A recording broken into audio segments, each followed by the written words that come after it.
नमस्कार, आप सभी का साहित्य संसार यूट्यूब चैनल पर स्वागत है। आज मैं इस वीडियो में उत्प्रेक्षा अलंकार की परिभाषा तथा उसके उदाहरण लेकर के प्रस्तुत हूँ। इससे पूर्व मैंने उपमा अलंकार, यमक अलंकार, श्लेष अलंकार और अनुप्रास अलंकार की परिभाषा, उदाहरण तथा अलंकार किसे कहते हैं और उसके भेद क्या हैं, इसका वीडियो मैं ऑलरेडी पहले से बना चुका हूं और लोगों ने बहुत ही उसकी प्रशंसा की। आज हम इस वीडियो में उत्प्रेक्षा अलंकार समझते हैं, जो एक अर्थालंकार के अंतर्गत आता है। उत्प्रेक्षा अलंकार के उदाहरण भी परीक्षाओं में अधिकतर पूछे गए हैं। आइए देखते हैं उत्प्रेक्षा अलंकार। उत्प्रेक्षा अलंकार, जैसे कि मैंने आपको बताया, यह अर्थालंकार के अंतर्गत आता है। मैंने आपको बताया था पहले, अलंकार के 3 भेद होते हैं, शब्दालंकार, अर्थालंकार, उभयालंकार। तो ये उत्प्रेक्षा अलंकार जो है अर्थालंकार के अंतर्गत आता है। अर्थालंकार उसे कहते हैं जिस काव्य में अर्थ के आधार पर काव्य की सुंदरता प्रकट की जाती है। उत्प्रेक्षा अलंकार देखिए, जहाँ उपमेय में उपमान की संभावना अथवा कल्पना कर ली गई हो, वहाँ उत्प्रेक्षा अलंकार होता है। इसके बोधक शब्द हैं मनो, मानो, मनु, मनहु, जानो, जनहु, ज्यों आदि। यानी अगर उत्प्रेक्षा अलंकार के परीक्षा में कोई उदाहरण दिए गए हैं, जैसे पूछ लेते हैं कि कोई काव्य पंक्ति दे दिया गया और पूछ लिया जाता है कि इसमें कौन सा अलंकार है, तो उत्प्रेक्षा अलंकार की पहचान क्या है? अगर वाक्य के बीच में ये शब्द आपको मिलते हैं, ये मनो, मानो, मनु, मनहु, जानो, जनहु, ज्यों, अगर ये शब्द आपको मिलते हैं तो वह उत्प्रेक्षा अलंकार की पहचान होती है। ठीक है, ये बहुत ही आसान चीज़ें हैं। अगर ये शब्द आपको बीच मिल जाते हैं तो उत्प्रेक्षा अलंकार है। फिर देख लीजिए, जहाँ उपमेय में उपमान की संभावना अथवा कल्पना कर ली गई हो, वहाँ उत्प्रेक्षा अलंकार होता है। इसके बोधक शब्द हैं मनो, मानो, मनु, मनहु, जानो, जनहु, ज्यों आदि। उपमेय और उपमान क्या होता है, मैंने आपको पूर्व वीडियो में बताया है। उपमेय होता है जिसकी तुलना की जा रही है या जिसके बारे में कहा जा रहा है, और उपमान होता है जिससे किया जा रहा है। यानी उपमेय जिसकी बातें हो रही है, जिसके बारे में कहा जा रहा है, और उपमान जिससे कहा जा रहा है, ये होता है उपमेय उपमान। आइए उदाहरण देखते हैं। उदाहरण नंबर 1 देखिए, चमचमात चंचल नयन बिच घूंघट पट छीन मानव। देखिए मानव शब्द आ गया ना, ये मनहु या चाहे मानव, मानव सुर सरिता विमल जल उछरत जुग मीन। ये जो दोहा है ये बिहारी लाल का है।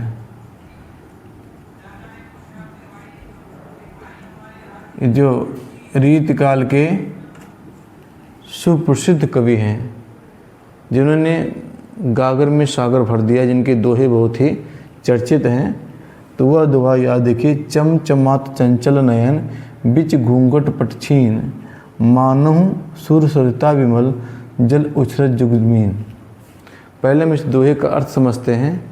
इसमें बिहारी लाल जी कहते हैं कि चमचमात चंचल नयन, यानी जो नायिका है, नायिका के जो चंचल नेत्र हैं, चंचल मतलब जो स्थिर ना हो, कह रहे नायिका के जो चंचल नेत्र हैं, बीच घूंघट पट छीन, यानी पट मतलब होता है वस्त्र, घूंघट मतलब होता है जो महिलाएं घूंघट निकालती हैं। कह रहे हैं कि जो उसके चमचमात चंचल नयन हैं वह झीने हैं, और घूंघट पट वस्त्र, छीन मतलब होता है महीन या हल्का, यानी जो उसने वस्त्र घूंघट अपने मुखड़े के सामने डाल रखा है, उस झीने वस्त्र के घूंघट में जो उसके 2 चंचल नयन हैं, वो मानो ऐसे लग रहे हैं, मानो मतलब ऐसे लग रहे हैं, संभावना पकड़ की जा रही है, ऐसे लग रहे हैं सुर सरिता विमल जल उछरत जुगमीन, जैसे कोई निर्मल जल में यानी निर्मल नदी में या सरोवर में कोई जुग में होता है 2 मीन में होता है मछली, कोई 2 मछलियाँ जो हैं उछल कूद मचा रही हों। कहने का प्राय है बिहारी जी कहते हैं कि घूंघट के बीच में जो नायिका है उसके चंचल नेत्र ऐसे चमक रहे हैं जैसे पवित्र और निर्मल जल में 2 मछलियाँ आपस में उछल कूद मचा रही हों, ऐसे वो नज़र आ रही हैं उनका नेत्र नायिका का। तो आप देख रहे हैं यहाँ पर मनहु शब्द आया है, इसलिए यहाँ एक उत्प्रेक्ष अलंकार है।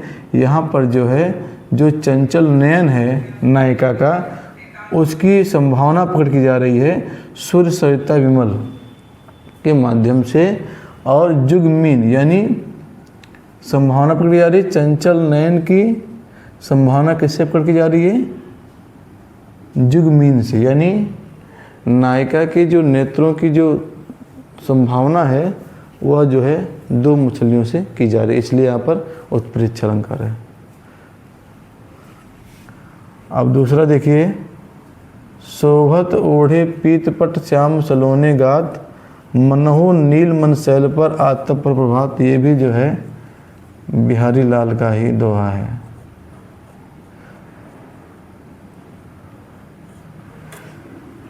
इसमें बिहारी जी कह रहे हैं शोभत ओढ़े, पीत मतलब होता है पीला, पट मतलब वस्त्र, श्याम जी यानी श्याम जी केशवदास जी, सलोने मतलब होता है सुंदर, गात मतलब शरीर, मनहु सब देखिए ये है। यहाँ संभावना पकड़ जा रही जो पहचान है ये मैंने बताया, देखिए इसे वाचक शब्द कह सकते हैं। नील में होता है नीले, नीले रंग की मड़ियाँ, शैल मतलब पहाड़, आतप मतलब होता है पड़ रही हैं, प्रभ मतलब प्रभात मतलब होता है सुबह प्रातःकाल।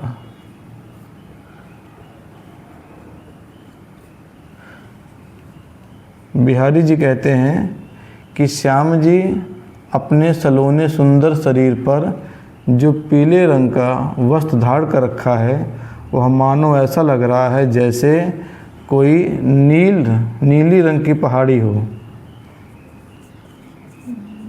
नीली रंग की पहाड़ी। शहर में होता है पहाड़ या पहाड़ी,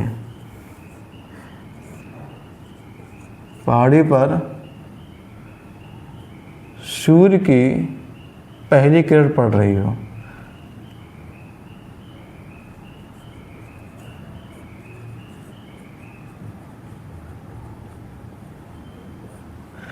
फिर देख लीजिए, श्याम सलोने गात, सलोने मतलब होता है सुंदर, गात मतलब शरीर। श्याम जी के सलोने शरीर पर जो पीताम्बर पहन रखा है, पीले वस्त्र का, पीले रंग का वस्त्र जो पहन रखा है वह ऐसा लग रहा है जैसे उनके शरीर पर ऐसा लग रहा है जैसे सूर्य की पहली किरण जो है नीले रंग की पहाड़ी पर पड़ रही हो। ये तो इसका अर्थ हुआ।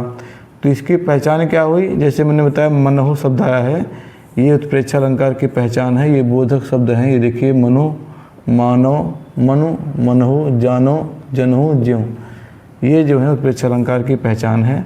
इस तरह से आप पहले दोहे में देखा आपने मानहु आया है या मनहु आया है।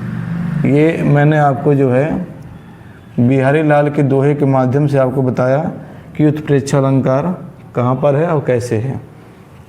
इस तरह से आपने देखा कि उत्प्रेक्षा अलंकार की परिभाषा, उसके उदाहरण।